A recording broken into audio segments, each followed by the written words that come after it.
Welcome back to the channel, guys. No Nonsense Know-How here. We got Downstater ADV in the background, and this is going to be part 2 on the Farmer Special homemade airboat, junky airboat, whatever you want to call it. Lots to be done. We're going to do new trailer lights, just finished up the bearings, the spark plugs. We got Alex is over here putting in new throttle cable. Got new tires and rims going on. We got to drill out this aluminum prop that we picked up. We'll see if that works well or not, or if it's too much. Rip off this water pump on here, try to get that rebuilt. I'll try to put everything in this video. There'll be timestamps down below, and let's get going. Let's rewind a couple days to now, where I'm sitting here in the garage thinking about starting a part 2. And I'm thinking, these guys don't care about the airboat. How am I gonna pay for this thing? It's gonna drive me broke. That's when I decided to take a little stress reliever break and try playing some Hunting Clash on my phone.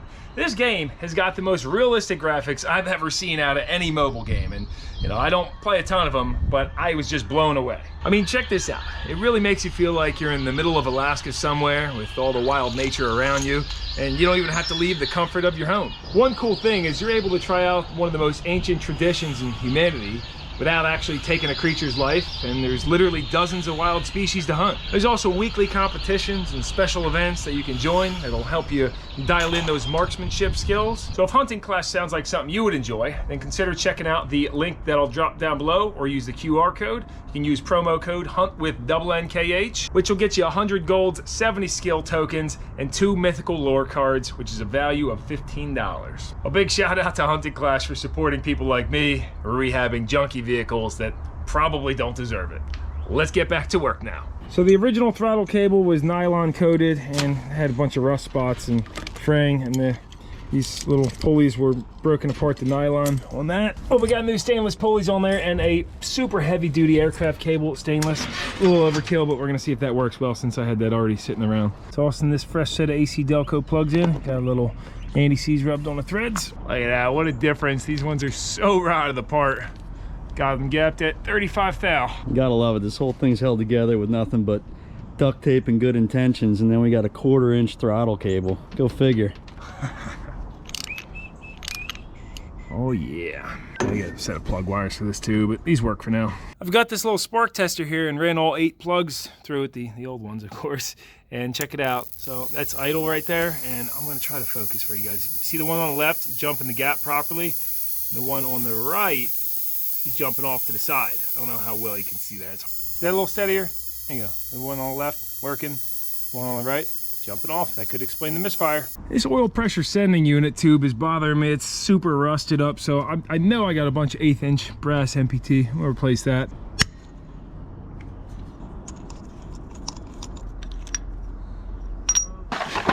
Yeah, look at that. Some brass with a brass elbow. This bushing is brass on it already too. It just has some rust bleeding onto it. I'm now gonna remove this dead weight from the engine. It seems to be a water pump or a hydraulic pump, like I was saying in part 1, but it's seized up, so maybe we can rebuild it. It would be cool to throw it on there if it is a water pump, because what an awesome bilge pump if we ever punch a hole in this. Or maybe we can even drop a hose in the water and be able to shoot people with water, so that'd be cool. But for now, it's just dead weight. Now these 2 9/16 head bolts are extremely seized, and instead of breaking them, I'm gonna heat up this block a little bit and the bracket. I think they're probably seized into the bracket, really. There it goes, a little bit.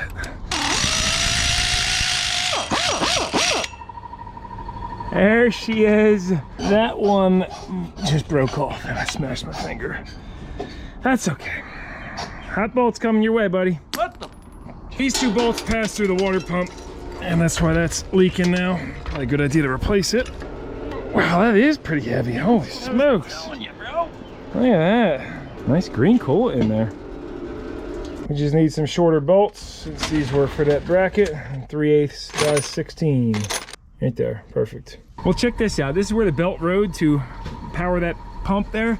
And look at, the farmer had to clearance the water pump and weld a piece of angle back in place just to clearance it for the belt. I've never, that's nice. No trickling out of there. Actually, it looks like the water pump is trickling.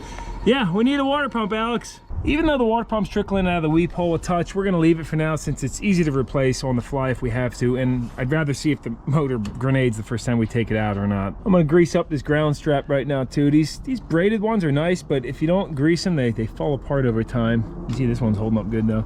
Yeah, he just worked that Bel Ray waterproof grease into the braid. Speaking of ground straps, I got some over here. Look at these. One day I might have a use. That's super overkill. Got this fuel tank all cleaned out, and we removed the rotted wood. I actually have some old bleachers I got from the scrapyard. I was dumping the load, and I seen those sitting there. I was like, "Yep, I'm taking those." I think that will work well. No rot.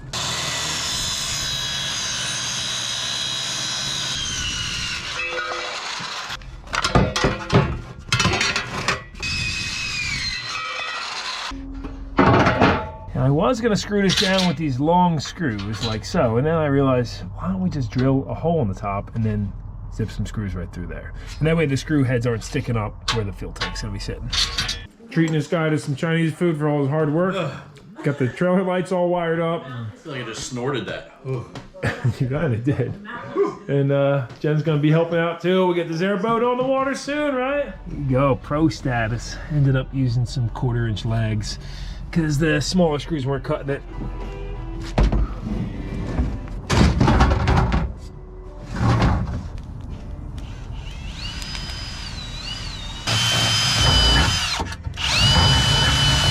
I'm gonna try to get this propeller squared away now. Drill these holes to 1/2 inch. Old smoothbore over here has got to get some drilling done. I'm gonna just run her on home. Self-centering drill bit right here is what it is. Old smoothbore. Alright, actually that's not self-centering at all. Let's see. Basically centered. It's not bad. It's basically dead balls. Let's see how that's drilling. Yeah, it's tracking straight down through. We'll just run these home. Well, the good news is we drilled a hole. But is it straight? Is the question. And yes, she actually came out the bottom fairly straight. But if we drop this 1/2 inch bolt down here, you'll see it's not dead center on that hole. I mean, it's usable for sure, like it'll work, but I think for these are the ones that really matter, because this one's just clamping. I think we're going to bring this to a machine shop and have them take a glance, see what they would want to just widen these out to the right size, because, well, did spend some money on this prop and be ashamed to mess it up on this.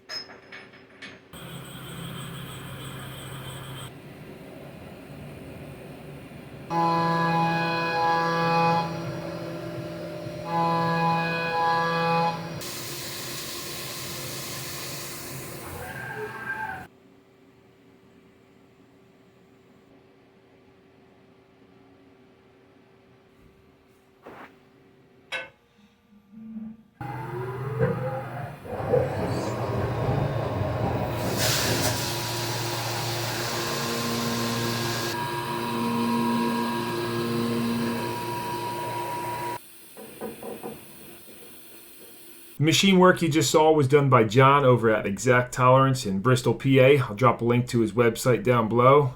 Great guy. Consider checking him out on Google Maps. And if you ever need any CNC work, definitely the guy to call. First part of this was you saw him making a jig to properly secure and clock the prop. And then the rest, he drilled those holes out to precision. Well, guys, we messed up. Got the prop back from the machine shop today. Looks beautiful, right? I'm like, let me just drop it here beneath the old wooden prop, double check, and I immediately noticed something wrong. Don't know how we didn't notice this when we matched it up first, but the pitch is wrong. So let's just recap on what happened here. When Alex is in the store looking at the aluminum one, he's like, all right, bolts onto the engine this way, and he's looking, this is the leading edge, you can tell it's thicker. On the props, always thinner, the trailing edge is always thinner, so he's like, all right, this definitely spins counterclockwise. And then I go and look at the back of the boat, I'm like, all right, yeah, this is definitely the leading edge, it's got the protection on there, and this side's thinner. Okay, definitely spins counterclockwise. We knew we had to drill out the holes, but no other questions were asked, like, is it a pull or a push prop? Well, this is a pulling prop, and that's a pushing prop. Big difference. These are very rare on aircraft. There are pushers, but majority of aircraft are pullers. This one would pull air into the engine, as you can see from the pitch, pushes air that way, and this one mounted on the back of the engine cuts into the air here and then pushes air away from the engine. Well, that's would have been nice to notice that before, but Well, big rookie move there. It would be tempting to leave out the fact that we brought this prop to a machinist and invested more time and money in having precision holes drilled just to find out it was the wrong one. But, you know, that'd be covering up a mistake, and I don't believe in doing that. I try to always keep these videos honest and tell the full story. So I'll have to go do some research and find the right prop, but it's actually not that bad because we might even make money on this one, even with the machine work. I see these selling on eBay for 550 bucks, so I'm gonna throw it on Facebook Marketplace today, see what we can get. Let's see inside of this pump. This thing is heavy duty.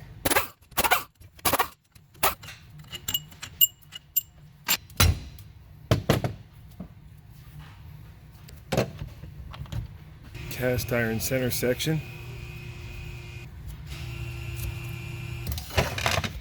Okay, so yeah, it was just those seized up and together in there because of the crud in between the gears. The corrosion packed in between them was locking them up. Probably could have got a little lube in there and worked it free. I just noticed it's made by Browning too, or at least the pulley is.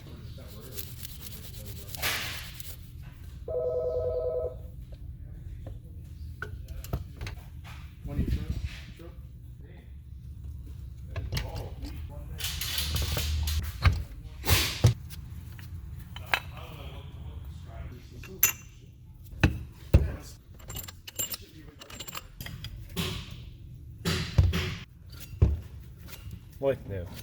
Got the new 10-inch rims in. I don't like white, so I hit them with some of this aluminum spray. It's good stuff, Seymour. Put a second coat on and throw the tires on.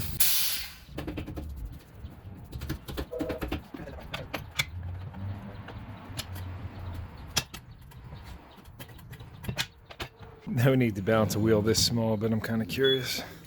Just measured it out. Yeah, look at that.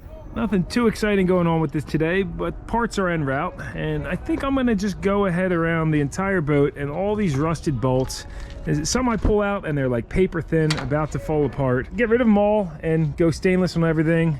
This hook up front that's mounted crooked and all loose, I got a bigger one of those. I wanna maybe get a sheet of aluminum diamond plate for the top of this and then reinforce that some, paint these brackets. See the front of this boat? See how it's like caved in a bunch? Well, that's because it was winched up too far on here, and you know, there's no stop, so I'm thinking maybe a stop for here, and then as we go back toward over here, we got replace everything I can. Like this piece should be angle aluminum, and then back here I popped out some of these bolts that are on this little pivot, and they were just rusted beyond. So yeah, that's just boring stuff.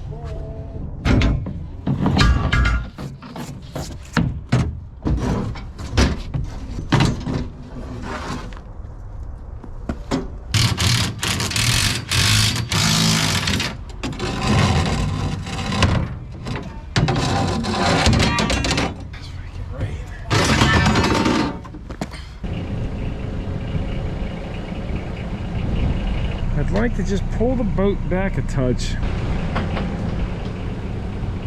But this hook he's got is just not sufficient. You see it's already cracking around it, and it wants to pull the whole back of the boat out. I'll have to put like a long piece of aluminum C-channel across that whole thing for more support. But for now,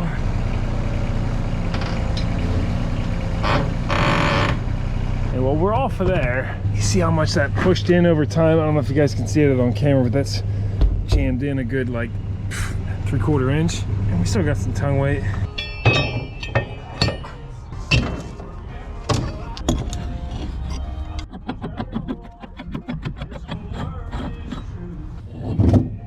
Cutting like 20 pounds off the back of the boat.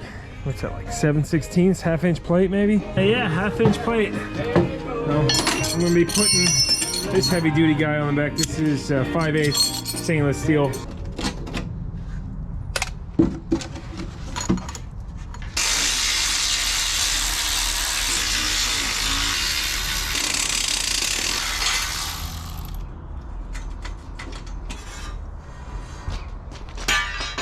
Here's a look at some of the bolts being replaced. This is probably only half of them. Still got so many more to come out, but some of these, including the engine mounting bolts, were getting paper thin. A lot of them broke off coming out, and Here's all the stainless hardware that's going back in. I got those new strut rods for the radiator.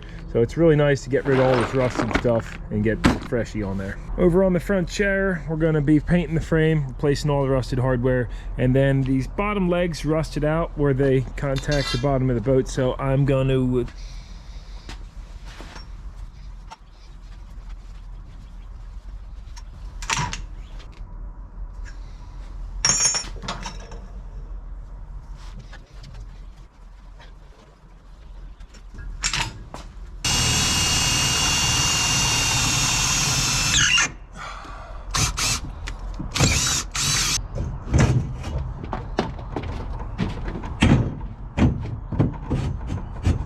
got that all set up where it needs to be. Just leave it with those thicker pipes. Maybe redo this whole thing with stainless one day, but that'll work for now.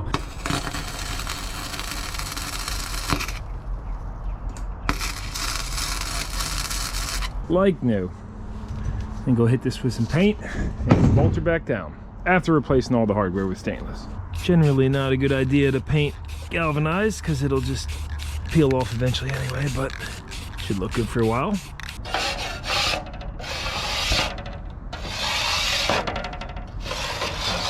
What happens when you paint galvanized is over time it will start to peel in certain sections, but this was painted many years ago with Rust-Oleum and you can see it's holding up great. Gotta make a Home Depot run and get some more black paint to finish all that, but I figure I might as well jump into something else before. So on these radiator threaded rods, I tried getting the bottom off, see that broke clean off. So I'm gonna try heating these and getting them off. Had these soaking for a couple days now too. Got it moving with a monkey wrench.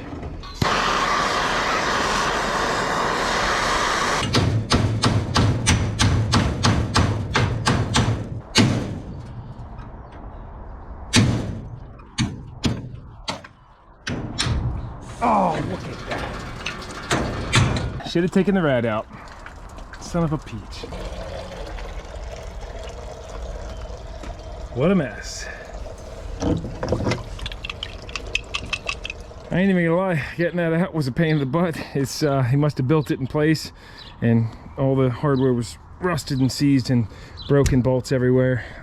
I even broke a bolt and smashed my fingernail into the flywheel and put a hole right through my fingernail. Didn't show that on camera because people get queasy, but it was like shooting blood out of my fingernail. Well, now that the cooling system's drained, I guess we might as well throw a water pump in it while we're at it since that was trickling.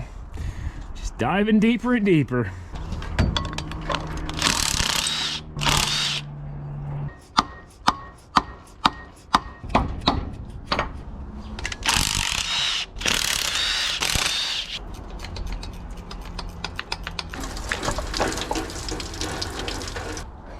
Smash my wrench out of the way, but there's how she looks. Man, somebody really laid on the goop.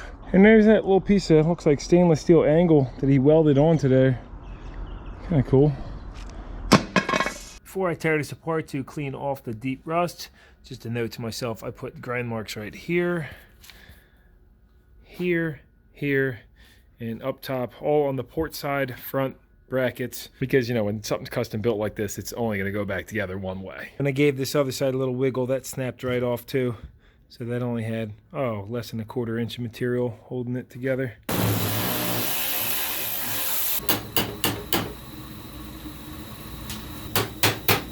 Sorry about the heater going off in the background. Woo! Came flying up.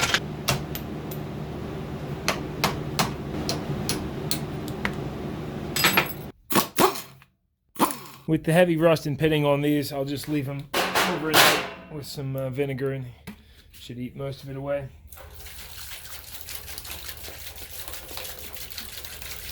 I'm halfway tempted to just get an aluminum radiator off of eBay since the bottom of this is starting to get real rusty and crusty, but I have the repair area opened up and we're gonna just solder that for now. The heater coming on is not helping me. Got her all sealed up. Let's do a pressure check.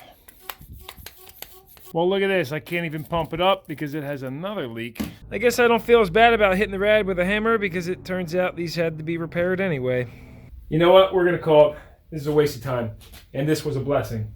Because all top 3 of these rows are leaking through and through. It's a 4-row radiator.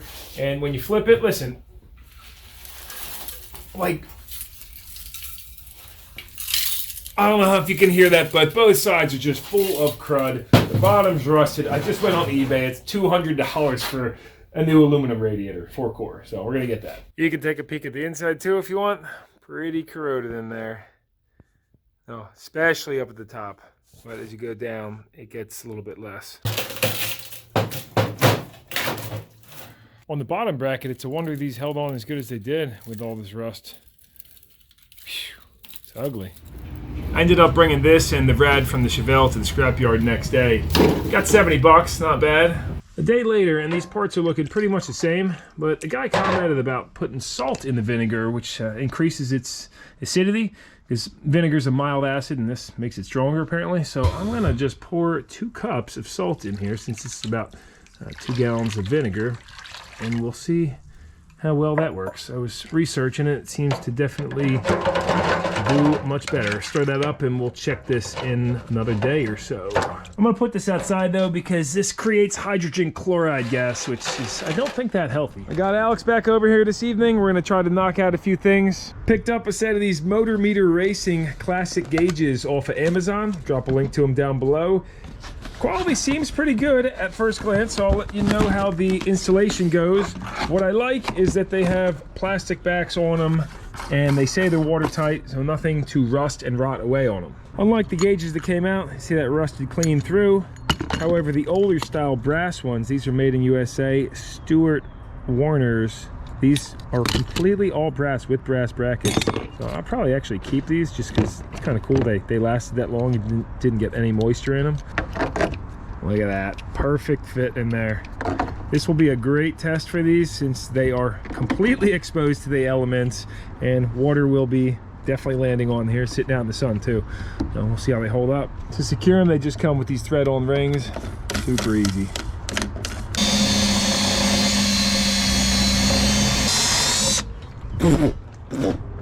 How's that taste? Oh boy, we built a ship in the basement, Gauges folks. are in the way. We built a ship in the basement. Where do you come up with this crap? I don't know.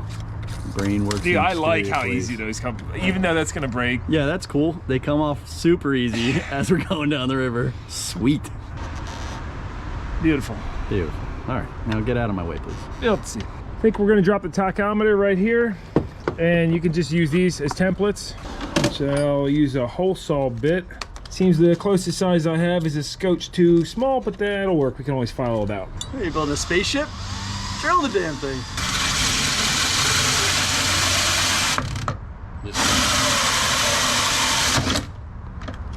Just get it quick. Sorry. Probably should have not left those in when I did that. Why is there all this fiberglass everywhere? It's so weird. You need a poncho? There it is. Look at that. Complete set of gauges. Well, almost. Comes with the oil pressure sending unit, the water temp, some adapters and bushings, a fuel level sending unit with float, and your GPS for the speedometer. Not going to be using those for now, just these guys.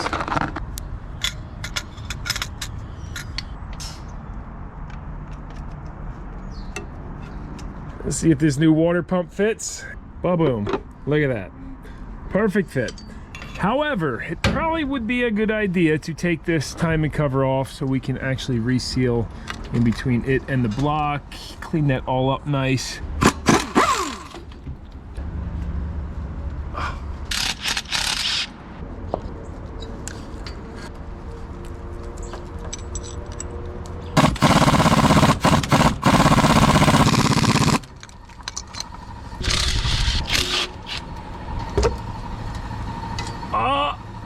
Rusty! Rusty crusty. That's okay. What's the loose little jobby right there? This? Yeah, is that loose? That's for the fuel pump. Oh. It's a cam that pushes the rod to the fuel pump. All cleaned up, ready to go back together, and just kind of splooged a bunch of silicone all over the block. Did want to note this timing chain, it's a Hyvo style, which I'm not used to seeing. Usually, like say a small block V8's got the double roller. This is way heavier duty and strong. And look, it's not really, it's nice. It's not stretched out. Usually they get all sloppy and stuff. Boom.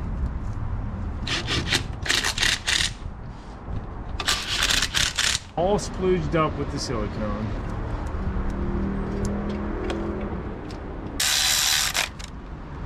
And then always give it a little spin when you're done. Make sure you don't hear any binding or scraping.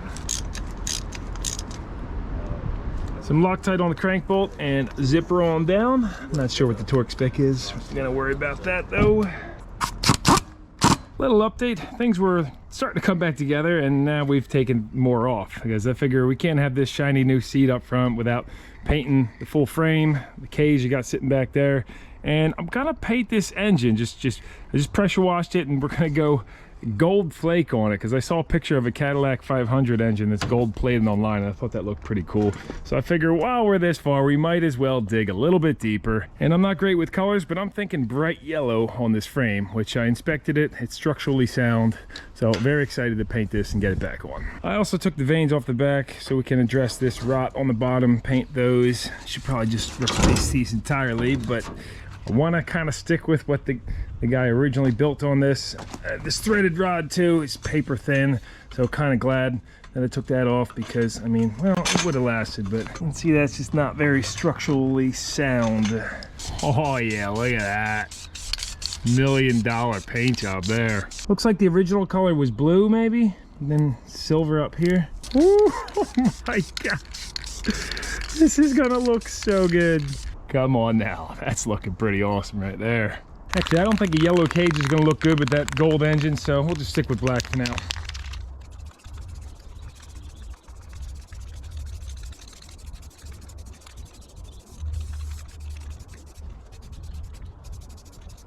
Isn't that looking like $1 million there? I just gotta replace all these with stainless. What you doing, buddy? What are you doing with the prop? You know, just getting it checked out. Maybe selling it. You don't think this one is gonna work? Made a little mistake. So we decided to bring this thing to Mako. What you think, bud? Would you stop? This guy just comes over to bust chops. It's a pro job. I don't care what anybody says. It's all blinged out. Look at that. That's got to up the value at least $3 grand.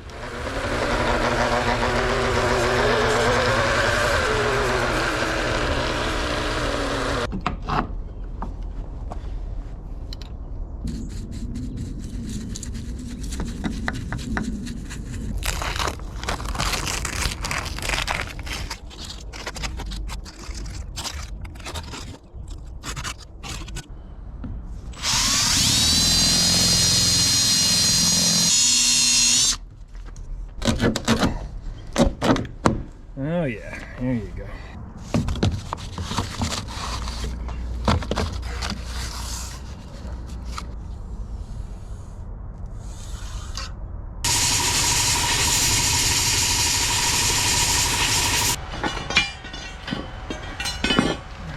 Ugly cut.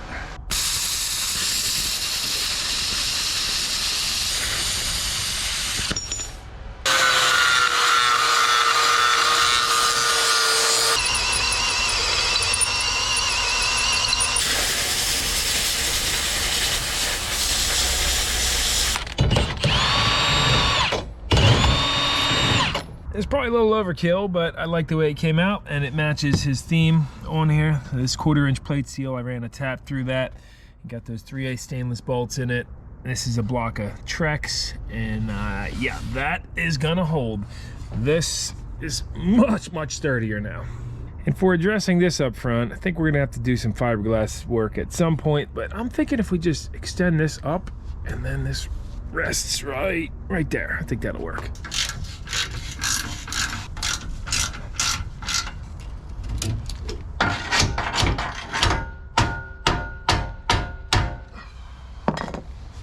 As far up we can go. It ain't perfect, but I used a longer piece of angle iron from an old bed frame and then just a 2x6 and put some blocking up there. That way it can't rock side to side either, and I'll just wrap this with some AstroTurf at some point. But yeah, that'll do it for now. Perfect. Wait a second, let's not forget a chain. Something like this will do. That'll do it.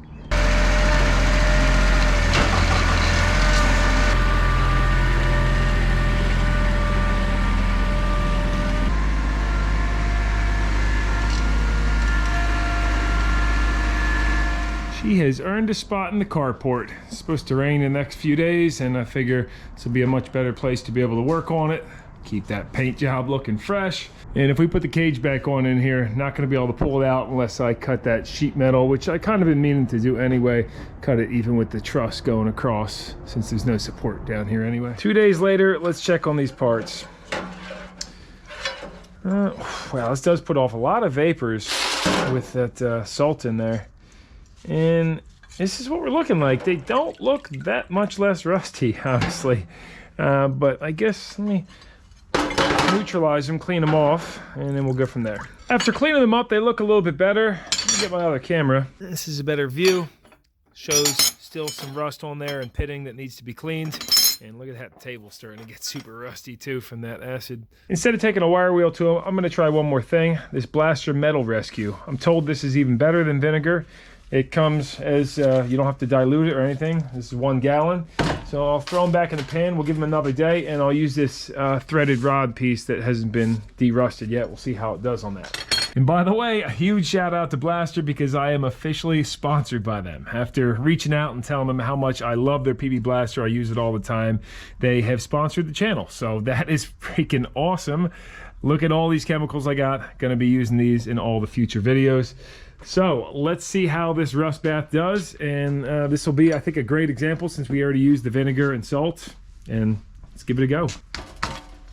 Let's see what it smells like. Doesn't smell like vinegar. And this can be reused. They say it'll, I was reading the instructions, they say it'll turn a dark color, but you can reuse this time after time. Very curious to see how well this works. Here's our 1 gallon. And drop your parts in.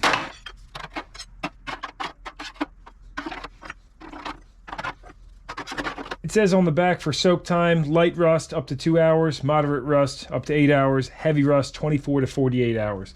So I guess we'll check back in 24 hours, see how it looks. Here we are 20 hours later. Let's take a look.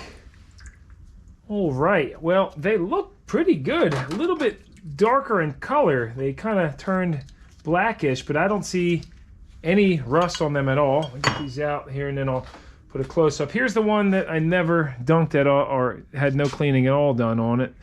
And again, it's kind of dark in color. I also dropped this pin in here too. Took all the rust off the end of that. After rinsing these off with water, I gotta say, I'm impressed. I mean, the results speak for themselves. This rod didn't have any of the vinegar on it, and look at that. It removed every last bit of rust. These, look at the, I mean, all you have is the paint left on there. This little sliver wasn't submerged in the blaster. Look at the difference. That's how the vinegar left it looking. I'm gonna have to go ahead and say this works way better than vinegar, and I was wearing gloves the whole time, but I just noticed on here, non-toxic product, and it shows somebody dipping their hands into it. It's got no alkalis, no acids, no solvents, non-toxic, non-hazardous. That was one thing about the vinegar. After I mixed in the salt, that stuff put off a terrible odor. This, completely odorless. So I'm going to give that a big thumbs up for my first time trying it. And it says 1 gallon can remove a ½ pound of rust. So I'll keep using this and let you know how it works in the future. It's funny because at first when I saw these results, I'm thinking this must be a really strong acid, but the fact that it's not acidic at all, I mean, how does it clean these parts so well? I'll have to do some Googling on that. Pretty impressive.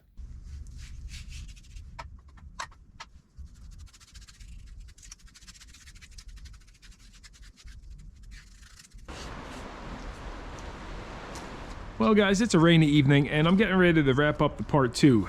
A few things I want to go over and then announce a giveaway too. Odds and ends, went and replaced all the rusted, broken hardware on this winch cable, heat shrink that, got her all nice and tidy. All around light for the cage. Aluminum radiator came in the mail, not all banged up. Sometimes these get all beat up coming through UPS, so that one came in good shape. Hopefully it fits nice. Propeller, we still need one of those, and I decided I don't want to go with a used one. So I was talking with Darren down at Cosmetic in Florida. They're a prop manufacturer. Not sure if I said that right, but he's going to try to hook me up with a wooden one. He's waiting for a call back and kind of sourcing that out. Also have a lot of other parts on order.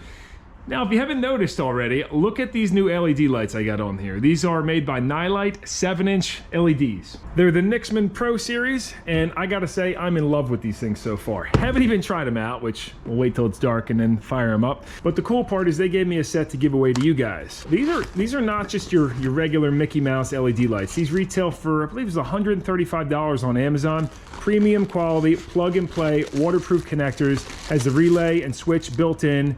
It's really just a breeze to install. Let me show you these heavy duty stainless steel brackets too. Check it out.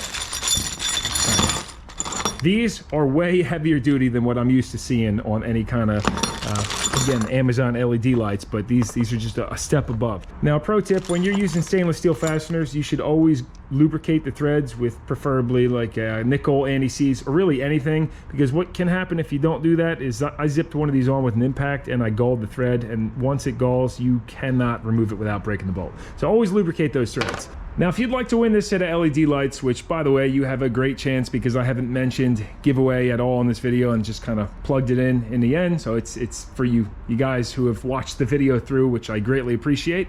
You got to follow NoNonsenseKnowHow on either Facebook or Instagram and drop one comment on any picture or post and just say NNKH somewhere in your comment.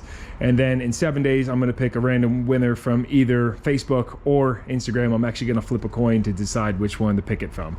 So I don't think there'll be too many of you guys, and I think you have a great chance of winning these, and I will ship them out to you. Now, when we do the part 3 on this, we test these out on the swamp and see how awesome they are. I think we'll have another set to give away too. Nightlight said that they would be interested in doing that. Check this out. The way I mounted these two, you can just spin them around. So if I got a seat to the side or behind, they have these quick adjustments on them. You loosen that Allen and you can pivot it. It's much stronger than just having one bolt in there. Might look at getting like a nylon washer in between here, so that's a little smoother with the turning. And here's one more look at the harness on these lights. You got the OE style waterproof connectors, a waterproof switch, well, water resistant. The relay built in. You just plug it up to the battery, run your wires, tie up the excess somewhere neat, and you're good to go. Over on my Tundra is a great example of how durable the Nightlight LED lights are. This one's been in 10 feet of water and still works perfect. It's been on the truck for 4 years, doesn't have any yellowing at all. I'm gonna say that's pretty darn durable. Another reason I'm putting this project on hold is because I'm running out of space in this yard. I really got to get started on the part 3 of the Fury, and I'm thinking this bass dumpster, I was actually going to put it up for sale and just get rid of it, but there's a few guys that really wanted to see a part 4 on this boat. And how I am a little curious as to why the transmission's not shifting anymore and it just jumps out of gear all the time. And I figure it's about time we get tearing into this boat anyway. You know how I like to jump around on different projects. That way, have some fun, maybe put it up for sale. If you guys are interested, this is gonna be going up for sale at some point. I would love to see another YouTuber who rebuilds boats bring this baby back to her true glory instead of just strapping 3-wheelers on it and having fun. But this thing is a tough boat. I mean, you've seen what it went through in the part 3. Unbelievably strong hull. And now it's dark out. Let's try out these LED lights. Holy smokes, there's one set and the other set. That's like daylight. Obviously this is the best test yet, but yeah, that's pretty impressive. That'll definitely blind somebody. That's gonna be awesome. Of course, it's gonna be nice being able to swivel them to the side or behind. Let's say the caddy's acting up. No problem. Plenty of light to get. Oh, look, I missed a couple spots. Yeah, we'll have to get some more paint. And that puts a cap on it. Can't thank you guys enough for tuning in on this. Huge thank you to Alex from Downstater ADV for helping out on the boat too. I'll drop a link to his channel down below if you want to check him out. A big thank you to Hunting Clash again for sponsoring this video and just bringing a little bit more make sense to why I'm dumping money in this old turd. Cannot wait for part 3 and getting it on the water. So until then, no nonsense, no how. Over out.